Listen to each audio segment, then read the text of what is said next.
Os olhos são a lâmpada do corpo.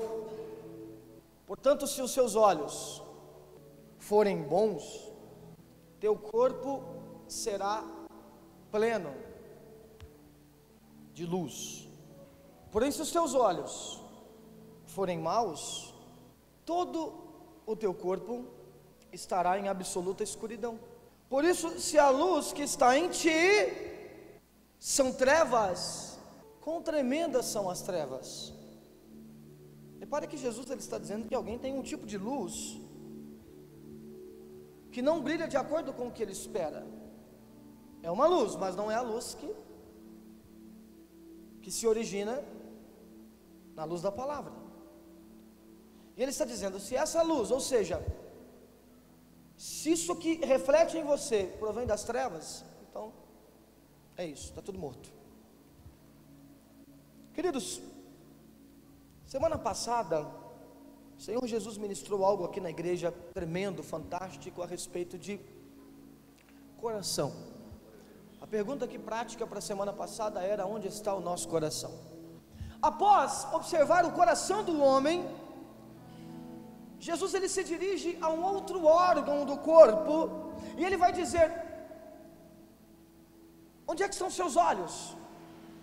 Basicamente, Jesus quer saber qual é o estado dos nossos olhos, se eles possuem a capacidade de enxergar ou não. Quando Jesus diz: se os seus olhos forem bons, o corpo estará em luz; se os seus olhos forem maus, então o seu corpo estará em trevas. Querido, aqui há um princípio histórico que nós precisamos observar, que é um pouquinho diferente do nosso hoje. Hoje nós vivemos na época da tecnologia, nós vivemos numa era da inclusão, e é muito comum você ver pessoas com algum tipo de deficiência física tendo uma vida ativa comum, igual qualquer outra pessoa. O camarada tem uma deficiência física de mobilidade, ele vai trabalhar, ele vai para a escola, ele faz tudo normal. O cara tem uma dificuldade de visão, de audição, e tem lá equipamentos tecnológicos, e ele consegue naturalmente trabalhar, estudar, fazer praticamente tudo, assistir um filme. Outro dia eu estava vendo um filme que é para pessoas que têm problemas de visão, problemas visuais.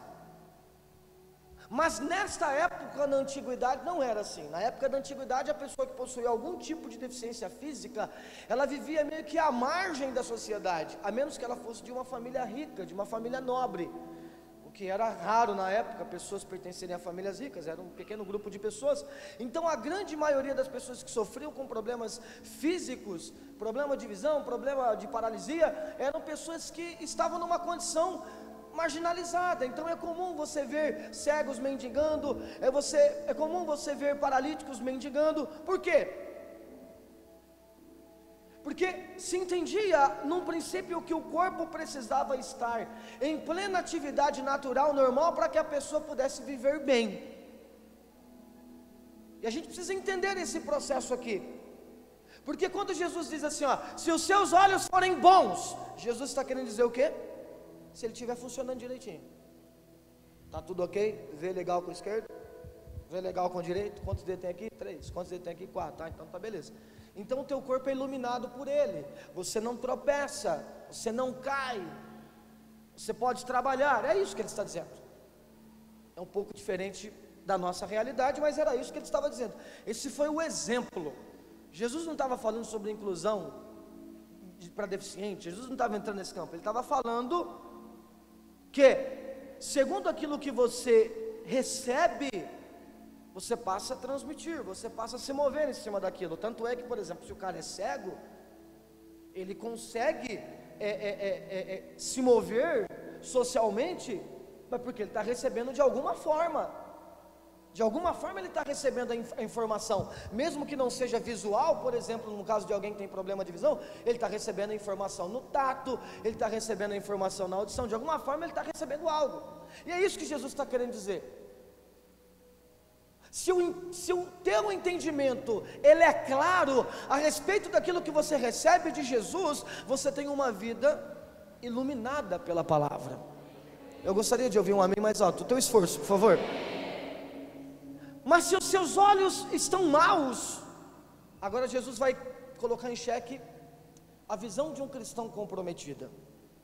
Se você não consegue enxergar o que eu mostro, se eu tento ministrar algo a você, mas você não ouve, se eu tento mostrar algumas verdades para você, mas você não adere a essas verdades para a sua vida, seu corpo estará em trevas, porque eu falo algo para você, mas é como se eu estivesse falando para um surdo.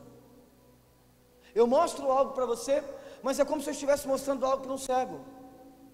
Então tudo aquilo que eu te mostro não é capaz de promover uma mudança, uma transformação dentro de você. Se há uma coisa que o Senhor Jesus quer falar, isso aqui está unido, estão correlacionados uns assuntos com os outros dentro do Sermão do Monte. E na semana passada Jesus ele vai dizer: olha, o teu coração precisa estar localizado aonde? No reino. E o que Jesus quer dizer agora é que o nosso coração ele vai se inclinar para aquele objeto do qual nós olhamos. Ou seja, para aquilo que você olha, você gera um desejo e aquilo entra no seu coração. Por exemplo, você não pode se apaixonar por uma pessoa que você não viu. Alguém é apaixonado por alguém aí? Por isso que eles não falam amém, não dá nada, eles são tudo mal amados. Não é possível que não tenha ninguém apaixonado aqui. Você é apaixonado por alguém? É? Sério? Minha mãe, né? Ah não, mãe não, estou falando de namorado, minha mãe. Alguém é apaixonado? Caraca, igreja infeliz do caramba, hein? Pelo amor de Deus. Alguém tem marido, mulher, namorado? Ficante? Tá ficando, irmão? Paquera? Os irmãos que paquera aqui. Eu sei. Você acha que eu não sei, mas eu sei.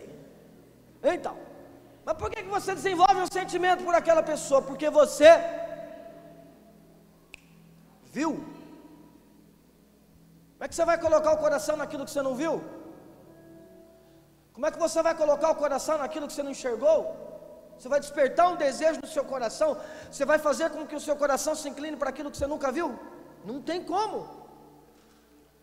Então, se na semana passada a pergunta prática aqui para nós era: onde está o seu coração? Jesus ele faz outra pergunta hoje: onde estão os seus olhos? Porque os seus olhos,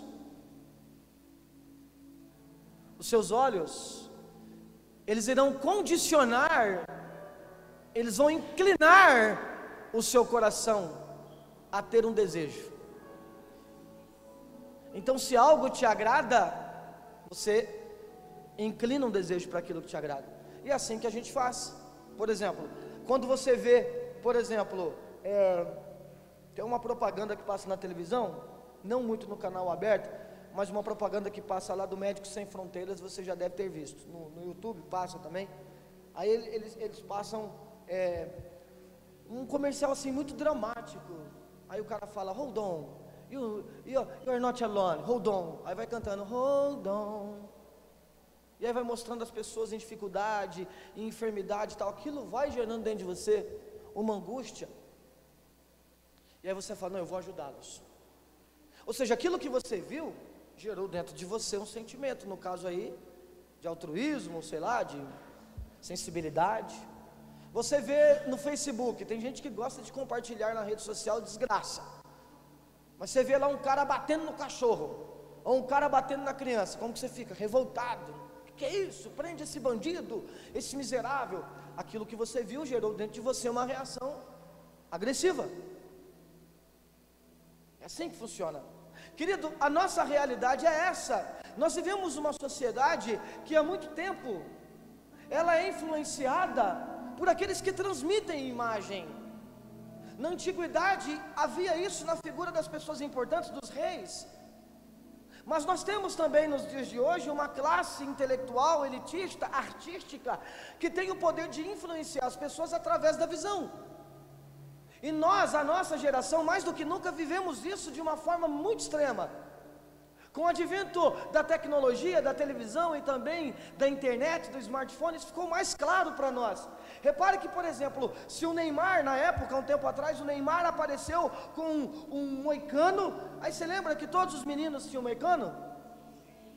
Eu já sou da época um pouco mais antiga. O Ronaldo Fenômeno raspou a cabeça. Eu raspei a cabeça. Todo mundo raspou a cabeça. Coisa mais bonita. Todo mundo cabeça raspada. É assim que funciona. Então as pessoas vêm lá, aí vai o cantor. Outro dia eu estava vendo, como é que é o nome da menina que casou agora aí com o príncipe? Príncipe o caramba, o cara é feio pra caramba, irmão, o príncipe. Se aquele cara é príncipe, eu sou um deus, então. Como é que é o nome do cara lá da Inglaterra que casou lá, o príncipe? Família, não, aqui Príncipe Charles. Príncipe Charles já tá quase morrendo já.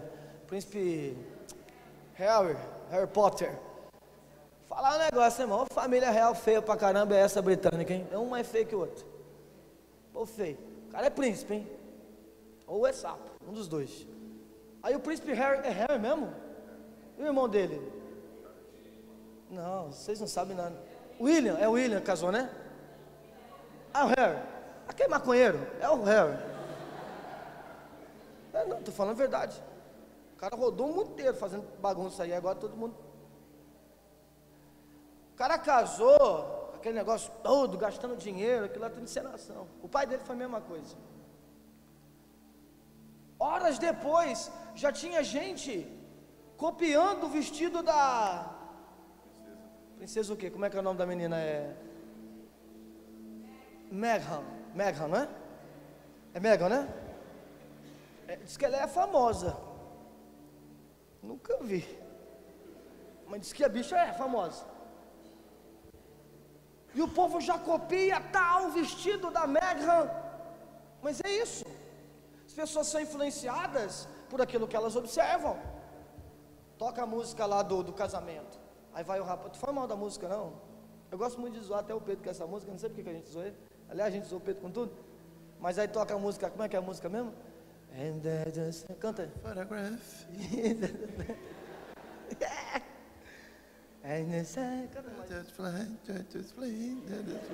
Vocês sabem que música é, não sabe? Vocês não sabem não? Canta uma música. É isso aí, o Pedro ouve isso aí e chora o dia inteiro, irmão. Ele é um cara apaixonado. Aí, essa é a música do momento. Aí todo mundo quer pôr na entrada do casamento, aí entra os padrinhos. Exceto esquerda, photograph. Aí comer, cuscuz, conversar. É do momento. Nós somos influenciados, irmãos. Então, isso aqui é um princípio. Isso aqui é um princípio muito claro que, porque a impressão que dá é que Jesus está sendo muito raso, né? Ele falou só 2 versículos aí, então bora pro outro. Não. Todo o ministério de Jesus está de alguma forma incluso nisso aqui que ele está dizendo. E Jesus está chamando a nossa atenção para aquilo que nós olhamos.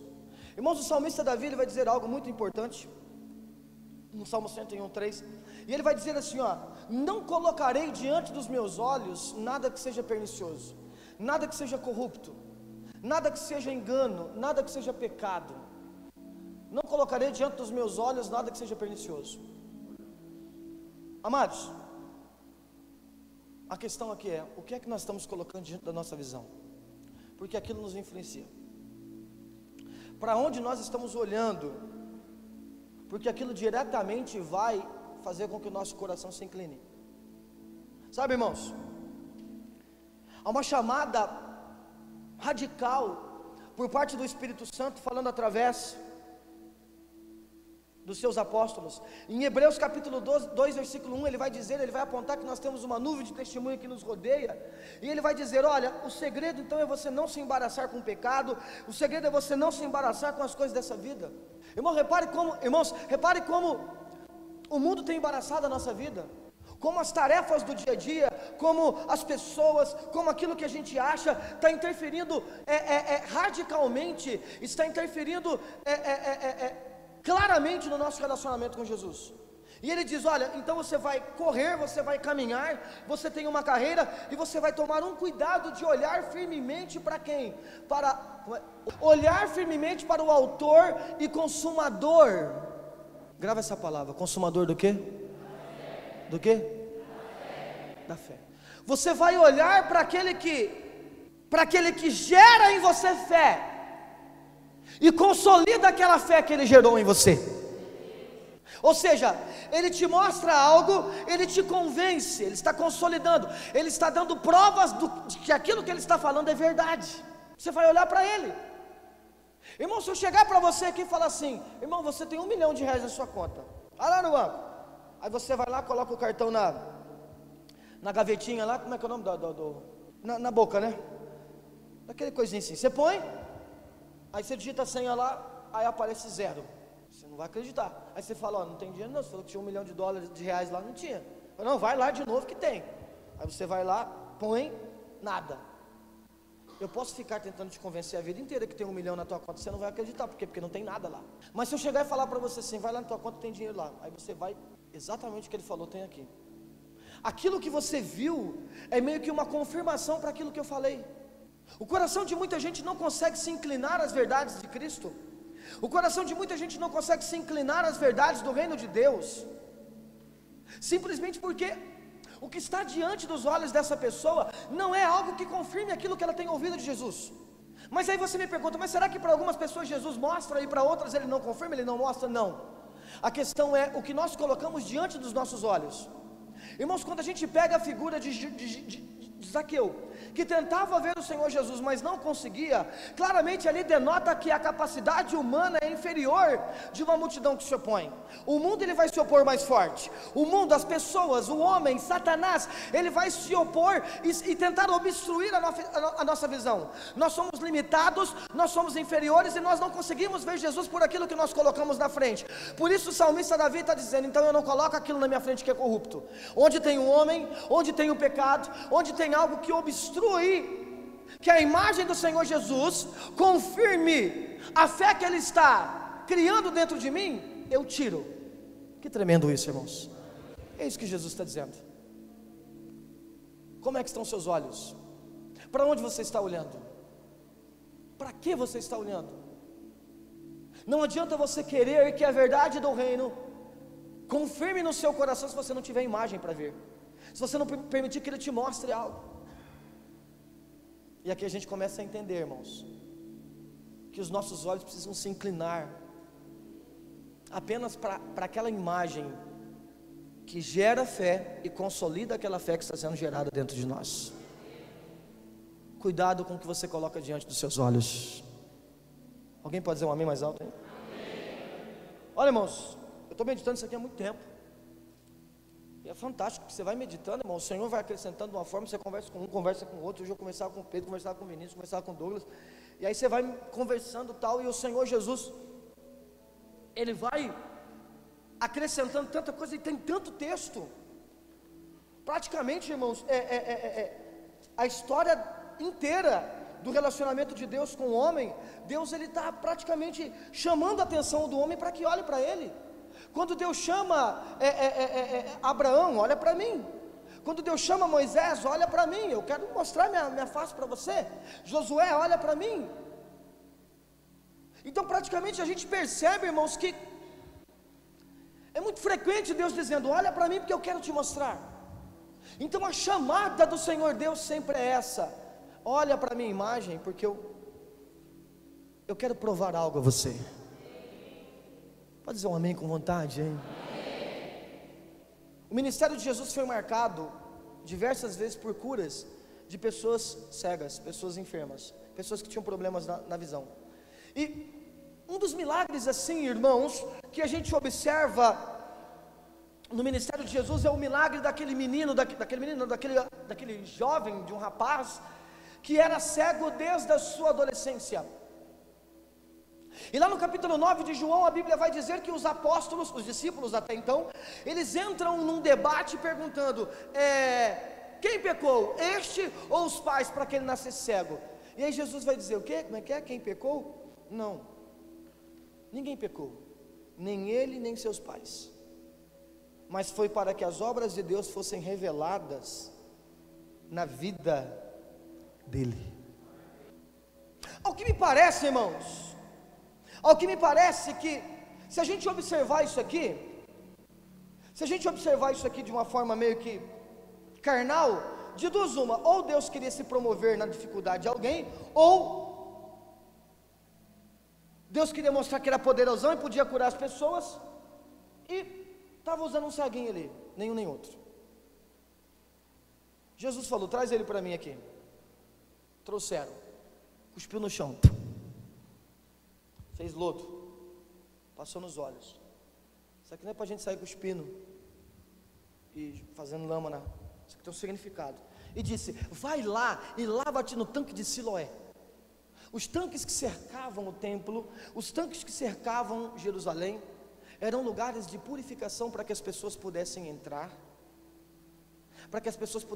no santuário.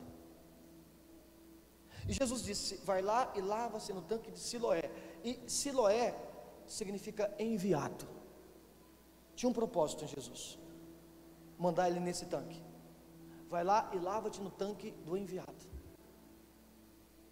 E quando ele vai e lava o seu rosto no tanque do enviado, o cego lava e ele não entra no templo. Todo mundo que estava se lavando provavelmente ia entrar no templo. Não, ele volta. Ele volta e começa a testemunhar na sua casa. Ele volta e começa a testemunhar para os seus vizinhos, para os seus amigos, que ele estava enxergando. E se tem uma coisa, irmãos, que ganha propulsão rápido, é notícia de impacto, ou para o bem ou para o mal. Se você ficar rico de uma hora para outra, todo mundo vai ficar sabendo, não adianta você querer esconder. Só que se você fizer uma besteira também. E a notícia era boa, era uma notícia de sucesso, todo mundo começou a espalhar: o ceguinho está enxergando, o ceguinho está enxergando. E aí, essa notícia cai aonde? Na sinagoga. Quem foi que curou ele? Jesus, aquele que disse que é o Messias. Chama ele aí. E aí começaram a interrogar ele: rapaz, você foi curado mesmo? E aí começou o embate. Vamos ler um pouquinho desse embate aí? João capítulo 9, versículo 13. Amém? Amém? Onde está? Seus olhos. Então levaram o homem que fora cego na presença dos fariseus. Era sábado quando Jesus fez aquela mistura de barro e abriu os olhos do homem cego. Então os fariseus também se inquiriram com o que recebera a visão. E o homem tornou a explicar: meu Deus, que chatice. Ele aplicou barro no meu olho, eu lavei os meus olhos e pronto, estou curado. Por esse motivo alguns dos fariseus alegavam: esse homem não é de Deus, porque não guarda o sábado. Irmão, tem gente que fala que o pastor Machado não é de Deus. Os caras não dizem que Jesus não é de Deus também. Cuidado se você quer muita aprovação das pessoas, tá? Não aprovaram Jesus, então continua fazendo o que o Senhor Jesus te chamou. Não se preocupe com a aprovação das pessoas, não. Era um problema. Jesus estava curando pessoas de sábado e eles não queriam isso, porque a religião deles parece que não permitia. Por outro lado, tinha gente murmurando: como pode um homem sendo pecador realizar milagres como esse? E novamente houve divisão entre eles. Olha o burburinho aqui, irmãos, a murmuração. Uma vez mais perguntaram ao homem que fora cego: rapaz, fala a respeito do homem que abriu seus olhos. E ele falou: é um profeta, para de encher minha paciência. Contudo, os judeus não acreditaram que ele fosse cego e havia recebido a visão, até que fossem chamados os pais daquele que recebera a visão. Então interrogaram: e esse filho de vocês aí, nasceu cego ou não? Ou é conversa dele? Os pais responderam: a gente sabe que ele era cego, era nosso filho, mas não sabemos como é que ele ficou curado. A gente só sabe que ele está. Vai lá, pergunta para ele já tem idade para responder, ele já fala por si mesmo. Seus pais responderam dessa maneira, olha o versículo 22, porque estavam com medo dos judeus, pois já haviam acordado que se alguém confessasse que Jesus era o Cristo, seria o quê? Foi por isso que seus pais disseram: pergunta para ele porque ele já tem idade. Então eles chamaram de novo o homem que fora cego e começaram: dá glória a Deus, rapaz, pois nós sabemos que esse homem é um pecador. Ou seja, não foi Jesus que te curou, não, foi a lei que te curou. Olha o que ele vai falar: se ele é um pecador, eu não sei, todavia uma verdade, eu era cego e agora eu vejo. Rapaz, fala aí como é que foi que ele te curou.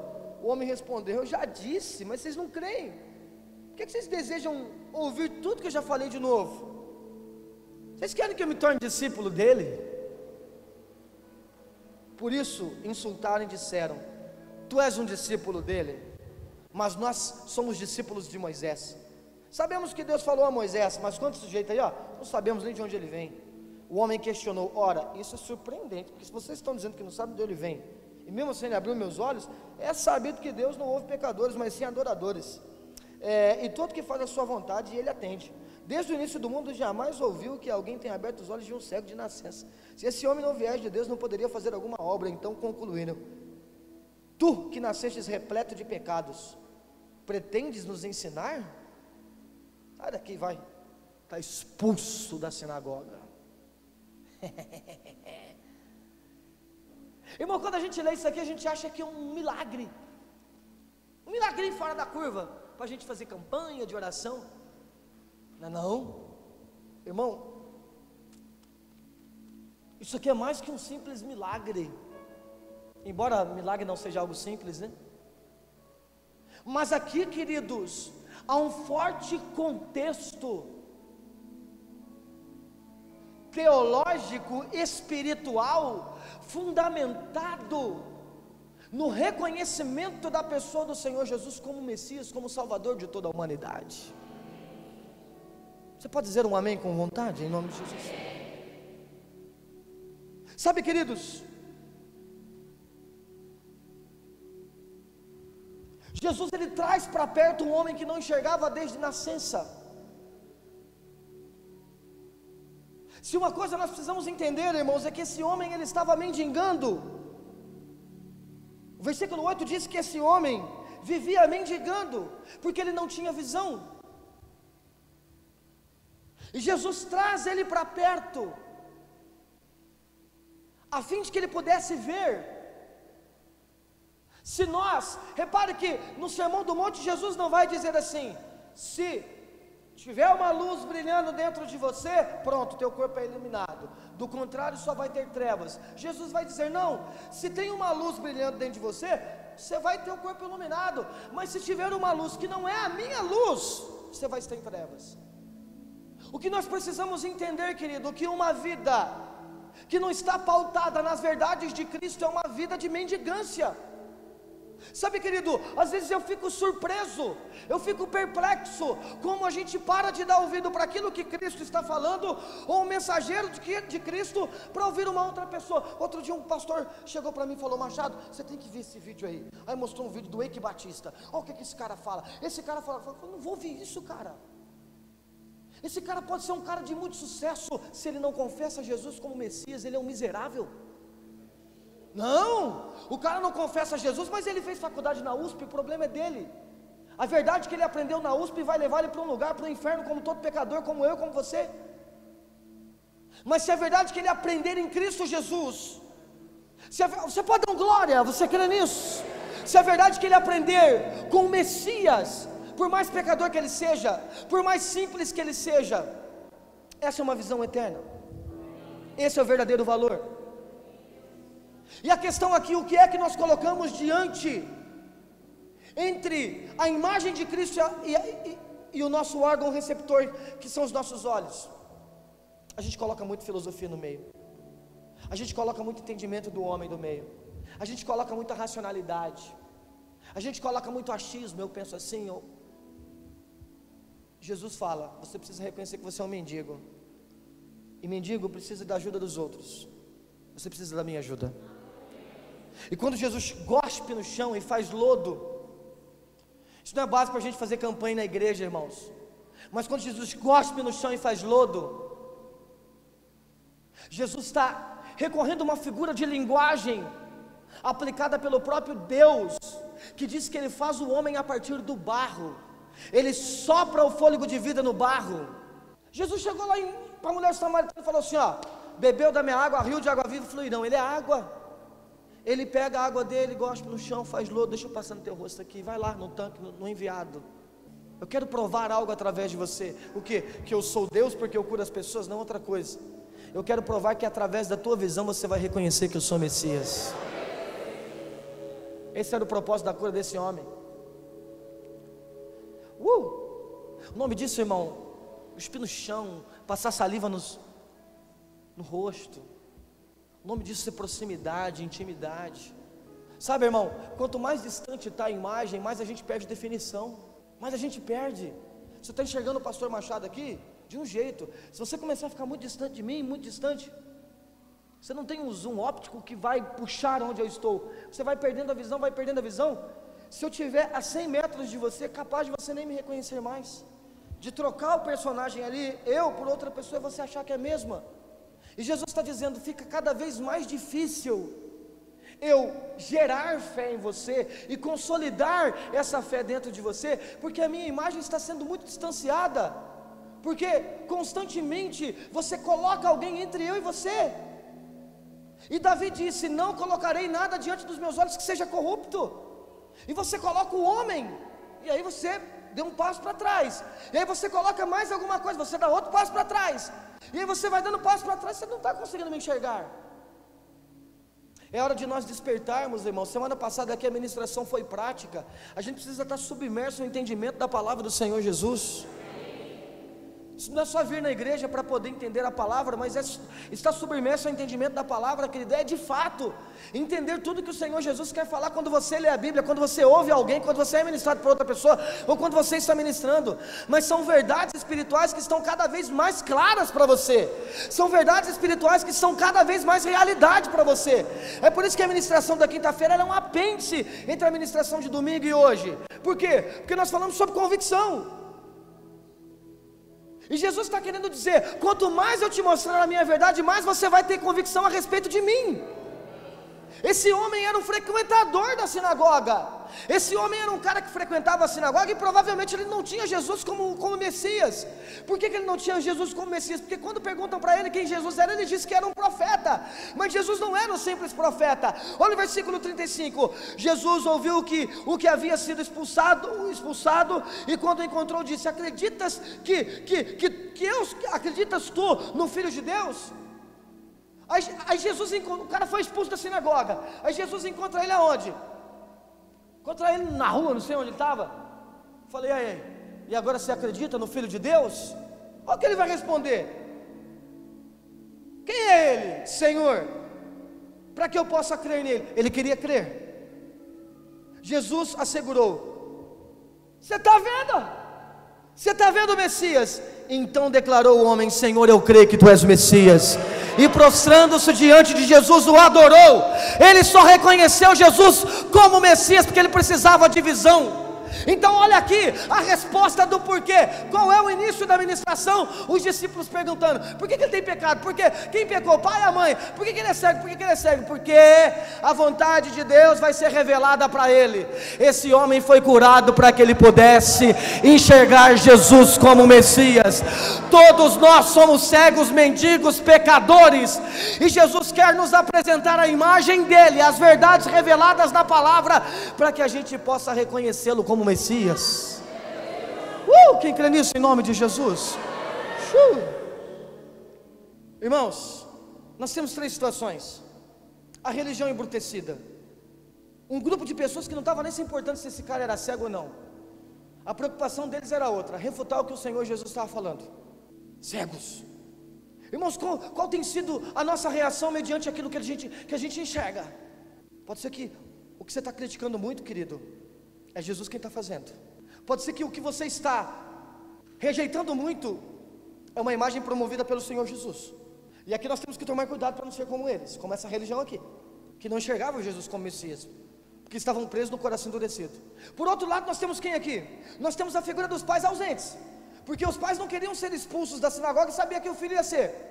Então, para não se comprometerem com o milagre do filho, preferiram não falar nada. Pergunta para ele. É aqui a figura das pessoas ausentes, que enxergam uma verdade, mas para não contrariar algumas pessoas, para não contrariar algumas amizades, para não contrariar algumas pessoas, optam o silêncio. A gente faz isso, por causa do politicamente correto. Se cala. Só que é o grande problema, irmãos, quando a gente se cala mediante a verdade, porque a gente está começando a se inclinar para a mentira. E o nosso comportamento não pode ser como desses pais. E por último, nós temos a figura de um cara que não via Jesus como Messias, mas de um cara que viu Jesus tocando nos olhos dele, de um cara que foi rejeitado por todos. E é interessante porque quando ele é expulso da sociedade religiosa, ele é convidado para entrar na comunhão da igreja. Quando a gente quebra com os homens, a gente está fechando uma aliança com Jesus. E quando a gente fecha uma aliança com Jesus, a gente descobre que lá tem muito homem pecador como nós, mas que decidiram permitir que ele toque na visão para que a gente enxergue uma outra realidade, uma outra perspectiva da coisa. E é tão tremendo isso porque esse cara que foi curado, o cego, ele começou a crescer em entendimento. Não cria, é um profeta, agora é o Messias. Lembra que Jesus começou a falar que Ele quer começar a ter ainda mais definição nas verdades espirituais ao nosso coração? Eu não consigo entender o cara que desvia. Eu não consigo entender o cara que se afasta de Cristo. Eu não estou querendo falar que nós aqui, ou eu, sou melhor que alguém. Queridos, mas eu estou envelhecendo. E parece que eu não sei, eu acho que essa oportunidade Ele dá para todo mundo, mas Jesus... A cada dia que eu leio mais a Bíblia, desde criança, a cada dia que eu tenho mais contato com essas verdades, parece que começa a ficar mais claro, começa a ficar mais nítido. Os televisores hoje estão assim. Eu lembro que quando eu casei, eu comprei uma televisão tubão assim, um caixotão, e eu me amarrava nela porque ela era tela plana. Aí depois veio uma outra de LCD, aí eu comprei. Aí veio uma de LED. Agora lançaram uma Full HD, não é Full HD? Então, depois da Full HD lançaram, não tinha uma que era mais que Full HD, é 4K? Ultra HD. Aí lançaram a Ultra HD. Agora lançaram a 4K, já tem uma outra que é mais que 4K, é a OLED. Aí lançaram uma que é a QLED. Fala, cara, daqui uns dias você vai estar assistindo Copa do Mundo, o Neymar vai fazer o gol, ele vai pular na televisão assim, vai vir, vai dar um abraço no céu assim, tamo junto, vai voltar lá, e o cara vai voltar lá para a Rússia para continuar o jogo. Você vai estar assistindo o Luan Santana, não, Luan Santana não, tá amarrado, vai estar assistindo o... Fala um cantor gospel, não, Fernandinho? Aí está assistindo o Fernandinho, aí vai pular na tela assim, vai pôr o microfone na tua boca e vai voltar e tal. De tão dinâmico está o negócio. É isso, querido. É um princípio. Nós precisamos de mais nitidez. Põe nitidez nesse negócio aí, eu quero enxergar melhor. Nós temos uma necessidade de provar, nós temos uma necessidade de provar uma ausência que nós temos no nosso coração. Só que a questão aqui é que Jesus está interessado em nos provar. A questão aqui é que Jesus está interessado em dar mais definição para nós. Então desobstrua esse caminho e permita que você veja somente aquilo que Ele está mostrando, porque a palavra dele é nítida, é clara. Mas a questão aqui é davídica, é Salmo 101, versículo 3. Mas o que você coloca entre você e Ele? Você consegue observar o que Ele fala ou não? Você vai colocando um monte de coisa na frente. Onde estão os nossos olhos? Você crê nisso? Quem crê nisso em nome de Jesus? Nós temos aqui um entendimento, convicções consolidadas através da visão. Que as verdades de Cristo, que as verdades do reino estejam cada vez mais consolidadas no seu coração através daquilo que Ele tem te provado, daquilo que Ele tem te mostrado. E olha o que Jesus termina falando para esse homem, irmãos, versículo 38, né? Então declarou o homem, 39. Então revelou Jesus: eu vim a este mundo para o julgamento, a fim de que os cegos vejam e os que veem se tornem cegos. Ou seja, Ele veio para um julgamento, porque para alguns Ele é uma espécie de advogado, paracletos do Espírito Santo. Ele vai provando, isso aqui é a verdade. Mas para outros que vão rejeitando esse auxílio do direito, esse auxílio na justiça, as verdades dele acusam. E para aquele que se acha cego, Ele cura. Mas para aquele que bate no peito dizendo eu vejo, Ele diz eu não posso fazer nada. Então se você acha que você vê, na verdade você é um cego. Irmãos, tem hora que a gente tem que pegar, sabe o que? Toda a nossa visão a respeito de fé, toda a nossa visão a respeito de reino, e jogar fora, e aprender de novo. O Senhor está chamando para aprender com a Igreja Liberdade em Cristo, ou com você? Não, aprender com Jesus. Amém? É isso. E olha aqui, ó, versículo 41. Afirmou Jesus. Olha o 40 que os fariseus falam. Estavam bravos, cara, hein? Está chamando a gente de cego? Ele falou, eu? Se vocês fossem cegos, não seriam culpados. Quê? Jesus não tem problema em lidar com cego. Ele curou muitos cegos. Ele falou, o problema de vocês é esse. Porque se vocês fossem cegos, não haveriam culpa. Porque por não serem cegos, eu abriria os olhos e mostraria a verdade a vocês. O problema é que vocês já veem, e o que eu mostro vocês não podem ver, porque vocês já fixaram seus olhos em uma outra imagem que não é a minha. Jesus está convidando um monte de pecador que se considera um cego, para levantar a voz e o coração inclinado a Ele dizer, filho de Davi, tem misericórdia de mim, toca nos meus olhos, faz as minhas escamas caírem, porque eu quero ver a tua imagem. Quem crê aí, dá um brado em nome de Jesus. Nós vemos, por essa razão o pecado persiste dentro de vós. Jesus está dizendo, cuidado com quem bate no peito e está dizendo que vê muito. É hora de nós reconhecermos, irmãos, que como homens, como homem que sou, como homem que você é, ser humano, ultimamente nós andamos vidrados, inclinados a determinadas imagens que, segundo Davi, são coisas corruptas e que vão ofuscar, tirar a definição da imagem de Cristo. E o convite nesta noite é que a gente, se o convite semana passada é onde está o seu coração, hoje é um pouco mais profundo. Jesus não está conseguindo entrar no teu coração porque você não está vendo a imagem nos seus olhos. Onde estão os seus olhos, ali está o seu coração. Onde está o seu coração, ali está o seu tesouro. Amém? Onde estão os nossos olhos? O apóstolo Paulo, ele vai escrever em 2 Coríntios capítulo 4, versículo 3, que o evangelho está encoberto para aqueles que estão perecendo. É para eles que o evangelho está encoberto. Por quê? Porque o Deus desta presente era, o Deus desta presente era, cegou, diga comigo, cegou o entendimento dos descrentes, a fim de que não possam ver a luz do evangelho da glória de Cristo, que é a imagem de Deus. O Deus desse século, sabe quando você vê uma luz muito forte e aquilo te deixa sem visão? Há uma riqueza, há uma corrida, há uma arrogância, há uma ganância, há uma vaidade, há uma concupiscência, há um pecado, há um conjunto de defeitos no homem, na sociedade, há um sistema corrompido, degradado, que brilha muito forte. Semana passada isso aqui falou claramente, que tenta nos seduzir com muita intensidade, e a questão é, nós queremos, mediante a exposição dessa luz, olhando para essa luz, querer enxergar também a Cristo. Só que o Senhor Jesus está dizendo, não, eu preciso de barro, eu preciso de saliva, de cuspe, eu preciso de intimidade, então eu preciso que você tire os seus olhos disso para olhar para mim. Sabe, querido, às vezes o nosso fracasso espiritual, ele simplesmente acontece porque a nossa visão está em lugar errado.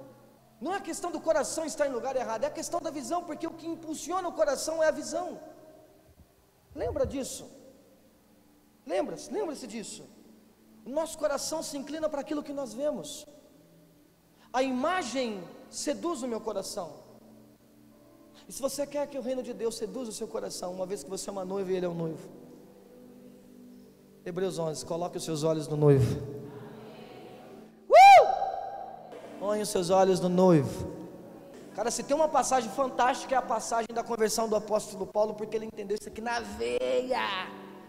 O apóstolo Paulo está lá em Atos capítulo 9, com sangue no olho, zóio, boladão, com a carta da autoridade judaica. Vou entrar em cada sinagoga, vou entrar em cada casa. Eu vi que é cristão, eu sacrifico, eu mato, porque essa é a minha visão, perseguir Jesus, perseguir os cristãos. No meio do caminho ele está no cavalo, vem uma luz, o cara cai do cavalo e fica cego. E o Senhor Jesus aparece para ele e falou: e aí, Paulão, como é que você está? Ele disse: Senhor, é o Senhor? Ele falou: duro é contra ti recalcitrar contra os meus agrilhões. Você está querendo me perseguir? Eu vou te usar. A luz que brilhou nos olhos de Paulo foi tão forte que colocou ele numa condição de cegueira. Se você permitir que a palavra de Deus ministre de fato no teu coração e você olhar para ela, Jesus ele vai te cegar para tudo aquilo que é desejável desse mundo. Aleluia. Paulo caiu sem visão, foi levado para a casa de Judas. E quando Paulo está lá na casa do Judas, vem a visão do Espírito Santo por um cara chamado Ananias. Ananias, vai lá na casa do Judas, você vai fazer um favor para mim lá em Damasco. Você vai pregar para um cara e vai batizar ele, vai ministrar o Espírito Santo sobre a cabeça dele e vai ser bênção, hein? Ele falou: bora, estou arrumando tudo aqui. Quando o Ananias põe o pé para fora de casa, falou: quem é? Um cara, Saulo. Quem? Saulo. Saul é? Tarso é? Que persegue? Ô Senhor, aí não rola. O cara está matando todo mundo, chamando eu pregar para ele. Falou: não, filho, é que na tua visão ele é um perseguidor, mas na minha visão ele é um ganhador, ele é um discipulador dos gentios. Repare que alguém que, mesmo sendo piedoso a Deus como era Ananias, ainda não tinha completamente a visão alinhada com a visão de Deus a respeito de outras pessoas. E Ananias, ele cedeu à vontade de Deus, mostrando que a visão dele estava alinhada com a visão de Deus, e ele foi lá, condicionando o ministério de Paulo à ministração que estava sobre o Ananias. Não que Ananias era melhor do que Paulo, mas porque o alinhamento estava acontecendo com Paulo, mas também precisava acontecer com a igreja do Senhor. Irmãos, o evangelho no Brasil precisa entender que não é uma igreja só gritando o reino de Deus, que não é só a igreja liberdade em Cristo. Todo o corpo de Cristo precisa se alinhar ao reino, todo o corpo de Cristo precisa se alinhar à verdade ministrada por Jesus. E o nosso problema é quando a gente quer sair da igreja, quando a gente acha que a igreja não é boa. O corpo de Cristo precisa falar uma única coisa: venha o reino de Deus. O corpo de Cristo precisa viver uma única coisa: a verdade ministrada pela palavra. E Ananias falou: então se é isso que o Senhor está falando, então eu vou lá. Essa é a visão do Senhor. Eu alinho a minha visão à tua visão, Jesus. Quantos aqui nessa noite querem alinhar a visão de Cristo? Aleluia! Então eu vou lá. Imagina se Deus mandasse você pregar para o Hitler. Imagina se Deus mandasse você pregar para o Kim Jong-un. Se Deus mandasse você pregar para o Saddam Hussein, Bin Laden. Eu vou lá. Bora. Então Ananias foi e, entrando na casa, impôs as mãos sobre eles e declarando: irmão Saulo, o Senhor Jesus lhe apareceu no caminho, não foi? Por onde vinhas? Ele me enviou aqui para que tornes a ver e fique pleno do Espírito Santo. Imediatamente caíram dos olhos algo parecido com algumas escamas e passou a ver de novo. Em seguida, levantando-se, foi batizado, e depois de alimentar-se, ganhou novas forças e passou vários dias na companhia dos discípulos em Damasco. Logo após, Saulo começou a pregar nas sinagogas que Jesus é o Filho de Deus. Sabe qual é o nome disso? Agora nós temos o Paulo com uma visão transformada. Para aquilo que ele achava que era o certo, essa visão ele se tornou cego. E para aquilo que ele achava que era errado, Deus transformou a visão dele.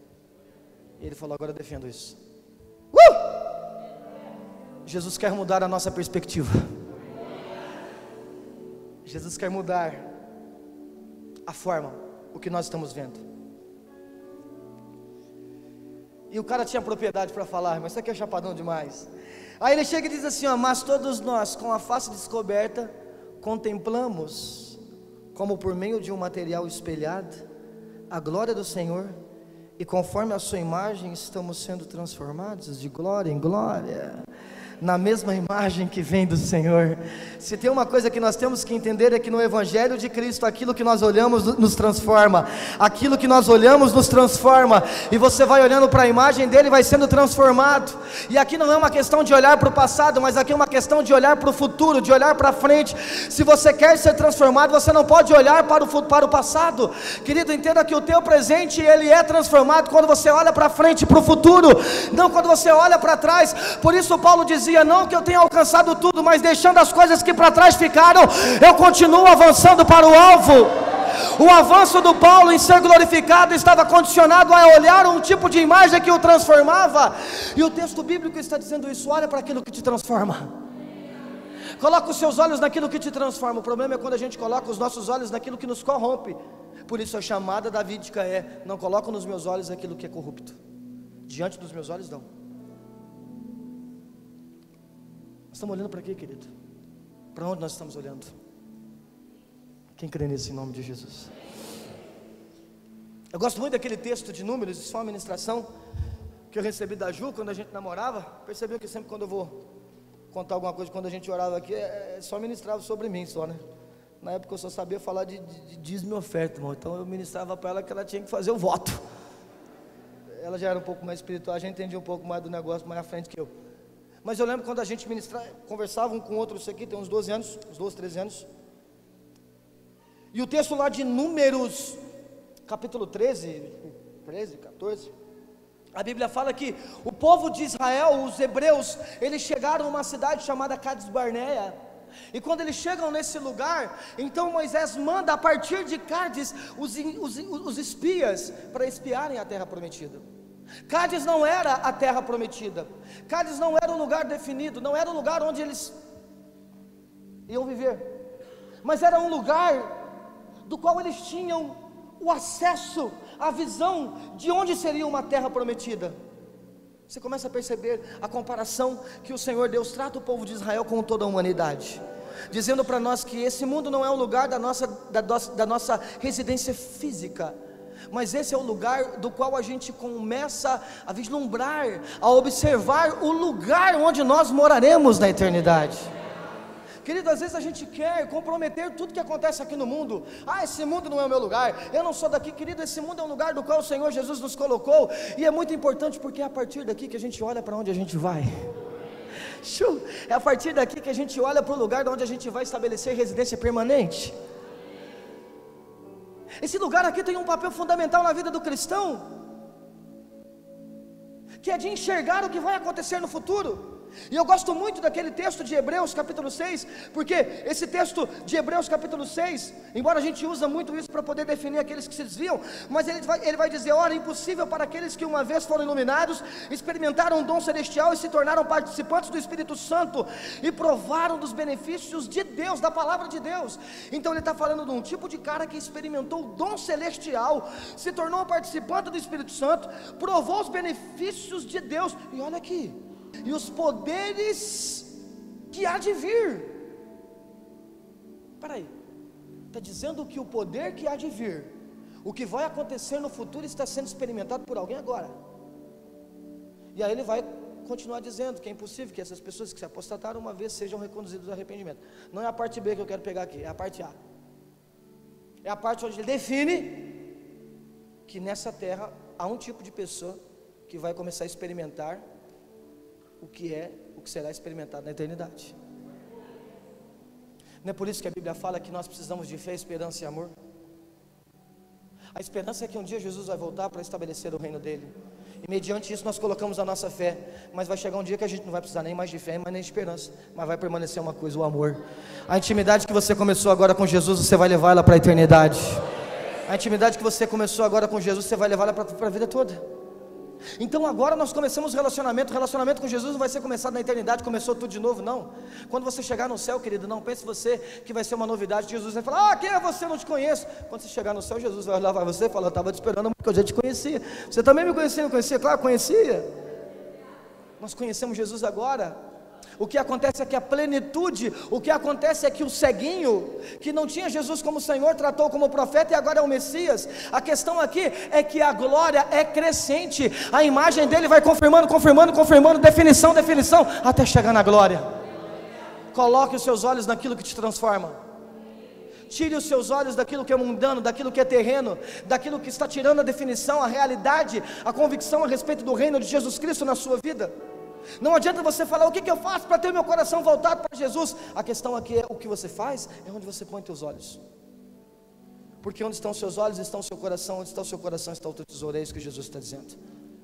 E para acabar com tudo de vez, irmão, para lascar de vez, em Hebreus capítulo 11, a Bíblia diz no versículo 1: ora, a fé é o firme fundamento das coisas que não se veem, mas é uma certeza das coisas que se esperam. É uma certeza daquilo que nós vamos receber, o que nós esperamos, e a prova daquilo que não se pode ver. O que?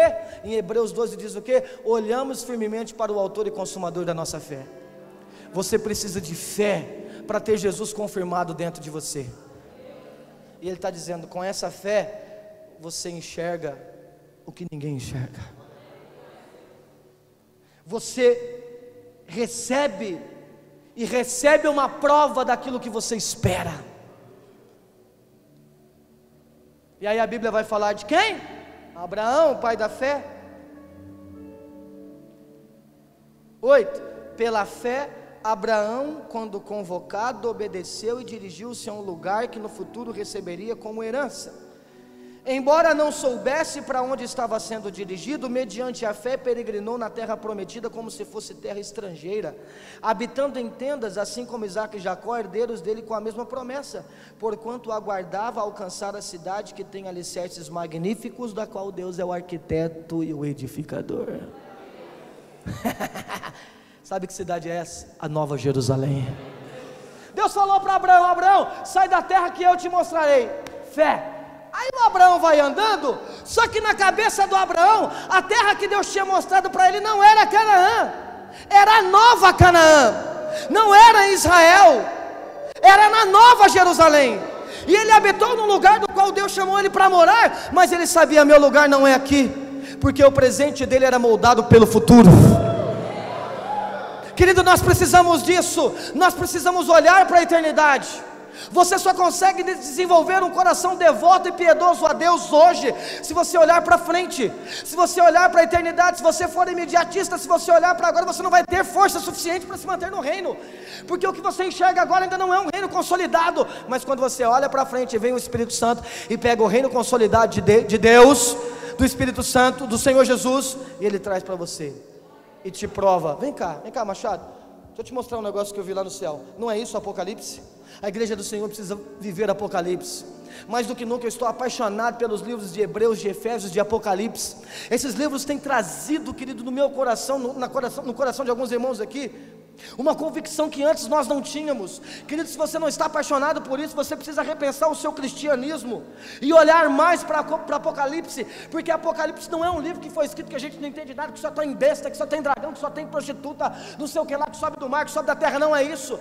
Aquilo ali é Deus chamando João e falando assim: vem cá que eu vou te mostrar como é que é um pouquinho da glória aqui na eternidade, e você repassa isso para os servos. E nós somos servos, então vamos repassar isso. A igreja do Senhor precisa viver a revelação da eternidade. A igreja do Senhor precisa viver o Apocalipse. Nós precisamos olhar para frente e permitir que a imagem do futuro de Jesus Cristo com a gente na eternidade reflita e molde o nosso caráter agora, e molde o nosso comportamento agora. E por isso que Abraão, ele andou peregrinando numa terra que era dele, porque ele dizia: não é essa cidade que ele me chamou, eu estou aqui, rapaz, mas não é esse lugar. Por quê? Porque a outra cidade tinha alicerces magníficos. Se a tua visão estiver na eternidade, o teu presente vai ser moldado por ela. Grava essa frase. E a Bíblia fala também de Moisés, versículo 23.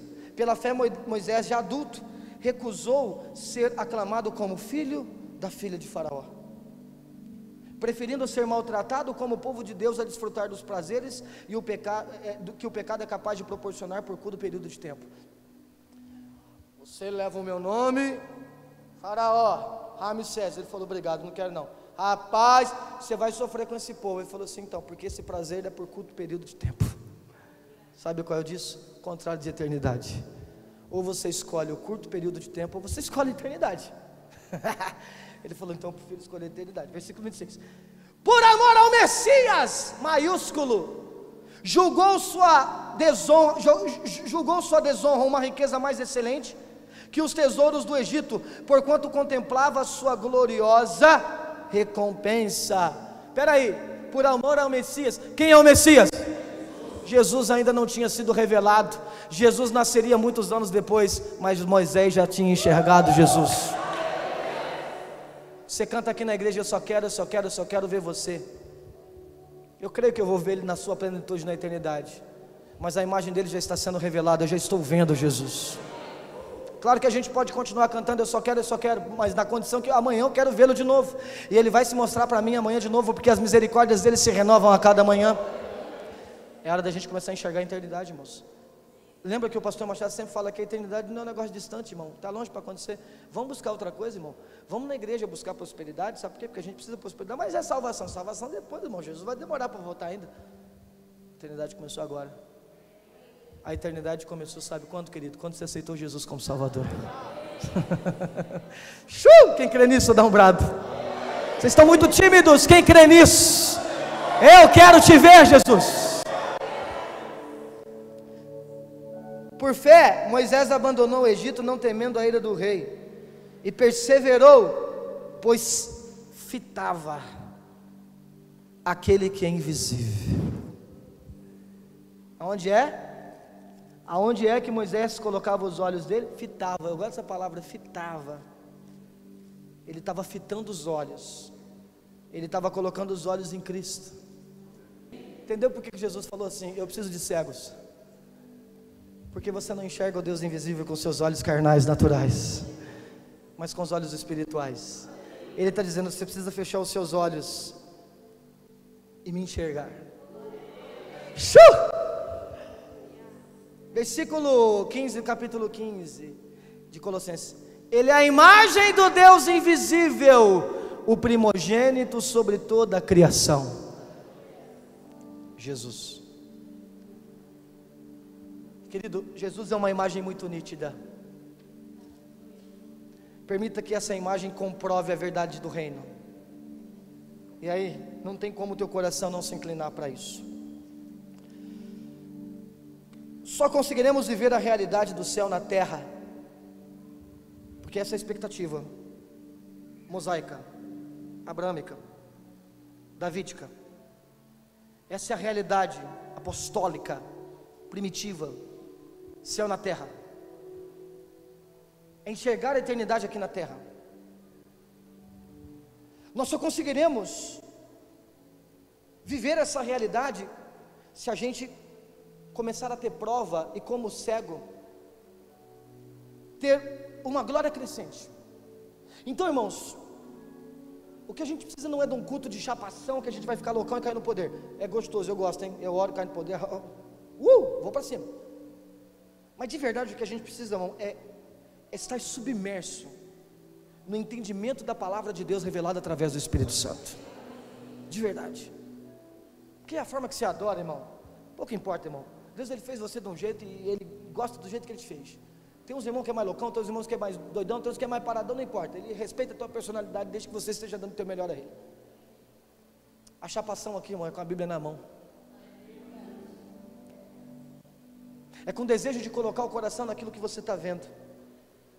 É com desejo de tornar a eternidade o seu maior valor. Lembra que lá em Marcos, a Bíblia fala de um texto interessante. E o Senhor Jesus encontra um cego.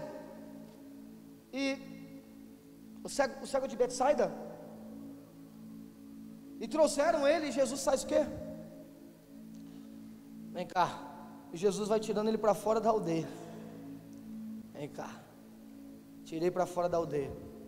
Deixa eu pôr a mão nos seus olhos. Está enxergando? Estou enxergando homens como se fossem árvores. Vem cá. Intimidade, saliva, barro no olho. Vem cá de novo. Põe a mão. Está enxergando? Estou enxergando tudo. Intimidade. Intimidade, irmãos. Não é sermão do monte?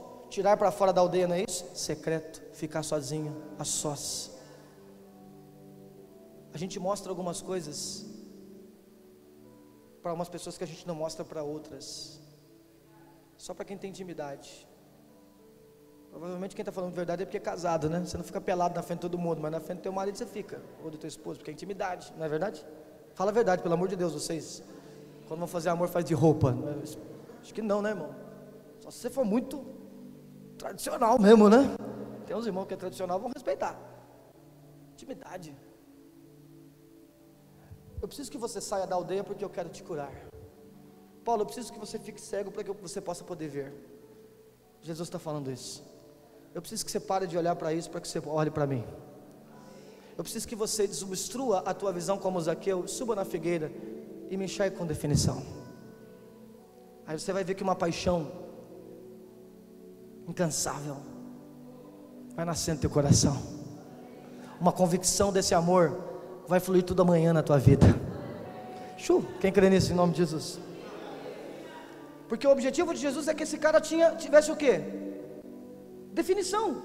Eu não quero que você veja homens como se fossem árvores, porque o grande problema é quando a gente começa a se relacionar com Jesus, e a gente até começa a ver algumas coisas e gosta, mas pelo fato de não ter o contato íntimo, de não permitir que Ele toque de novo na nossa visão, essa definição não vai ganhando o que? Glória crescente. E aí a gente mistura o que? Árvore com homem. E é muito fácil você pegar uma religião, uma seita, e falar, por que ela se tornou uma seita? Porque ela não tem verdades de Cristo. Tem. Você sabia que toda seita tem uma verdade a respeito de Jesus? Tem, não tem? Tem seita que fala que tem que amar o próximo. Então tem verdade. Não tem? Tem. Mas por que ela é uma seita? Porque ela mistura a verdade, ela tira a definição da verdade, misturando a verdade com uma outra verdade. Árvore com homem. Jesus falou, não, deixa eu ter um contato íntimo com você, porque você vai ver homem como se fosse homem. Você vai enxergar a minha eternidade com qualidade. Você vai enxergar a minha realidade, a minha perspectiva, a minha expectativa com definição. O contato íntimo com Jesus aumenta a tua convicção a respeito dele. Então vamos lá, está curado? Está enxergando completamente, está discernindo tudo. Então Jesus enviou aquele homem que tinha sido curado para casa e recomendou: nem sequer passe pelo povoado de onde você veio. Se o Senhor Jesus mandar você tirar os olhos de algo, não seja o teimoso e coloque os seus olhos naquilo que o Senhor Jesus mandou você não olhar. A tratativa dele aqui é imperial. A tratativa dele aqui é radical. Não olhe para aquilo que eu mandei você não olhar. Tire os seus olhos daquilo que eu falei. Tire os seus olhos disso. Mas nem uma olhadinha. Querido, se você não quiser acabar com uma mulher de Ló, então não faça isso.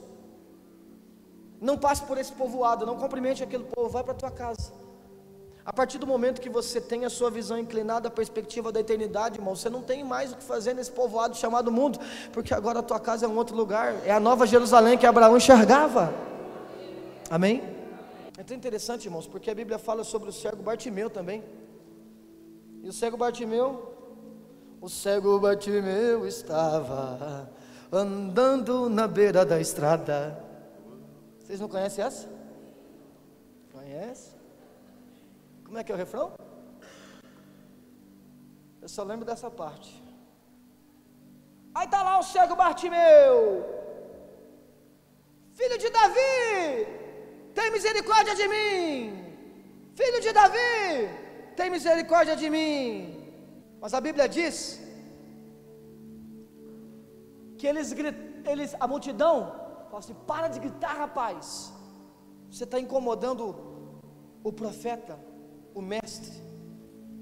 Jesus, Bartimeu, filho de Davi, tem misericórdia de mim. Jesus parou e falou: fala, cara, o que você quer? Eu quero ver. Oh, meu Deus do céu. Então vê. E ele passou a ver. Só que aí, querido, quando ele vê, ele não fala: estou curado. Eu ficava aqui mendigando, vou provar para todo mundo que eu mendigava aqui, porque eu não tinha visão. Vou trabalhar, vou para minha casa, vou mostrar que estou curado. Não. Ele foi curado, aí Jesus está andando e ele está vindo atrás. Sabe por que o cego Bartimeu queria ser curado? Ele já enxergava primeiro, irmãos. Uma vez que o cego Bartimeu está dizendo: filho de Davi, tem misericórdia de mim. Isso não é qualquer frase, isso não é qualquer citação. Esse cara aqui estava reconhecendo que Jesus era o Messias, aquele que estabelece um reino eterno. Ele era cego? Não era cego. Ele já enxergava as verdades celestiais. A multidão que não queria que ele gritava, tratava Jesus como profeta, tratava Jesus como mestre, mas ele dizia: para mim ele é o Messias. E quando ele reconhece Jesus como Messias, Jesus fala: você está me reconhecendo como Messias, né? O que você quer? Eu quero enxergar. Então agora você enxerga, porque tudo que o Bartimeu queria era ser curado e ter visão. Sabe para quê? Para continuar no caminho seguindo Jesus até a eternidade.